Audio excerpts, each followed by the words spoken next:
Nababahala naman ng ilang senador sa pagkakatanggal sa pwesto ng tatlong health undersecretaries, kabilang na si dating Undersecretary Maria Rosario Vergere na siyang humarap sa publiko noong kasagsagan ng COVID-19 pandemic.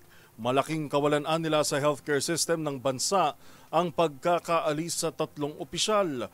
Magbabalita si Raymond Dadpaas. Nanghihinayang si Senador Christopher Bongo sa pagkawala na sa Department of Health ng tatlo nitong senior undersecretaries. Ayon kay Go, may tuturing na asset ang mga ito sa gobyerno dahil sa kanilang karanasan at angking galing.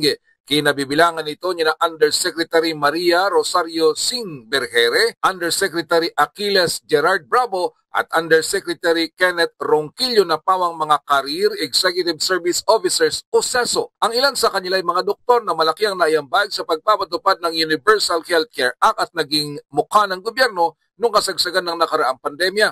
Lalo na si Vergere na nagsilbing officer in charge ng Department of Health at kalmadong boses nung panahon ng COVID-19 pandemic. Sabi ni Go bilang chairperson ng Senate Committee on Health, hangad nitong magkaroon ng mga opisyal sa DOH na merong karanasan, kwalifikasyon at dedikasyon. Lalo na ngayon na patuloy na pinalalakas ang ating healthcare system at inilalapit ang mga serbisyong pangkalusugan sa mga mahirap na mga Pilipino at walang ibang malalapitan kundi ang gobyerno. Sina Yusek Bravo at Ronquillo ay sinasabing nagretiro na sa serbisyo matapos umabot sa edad na 65.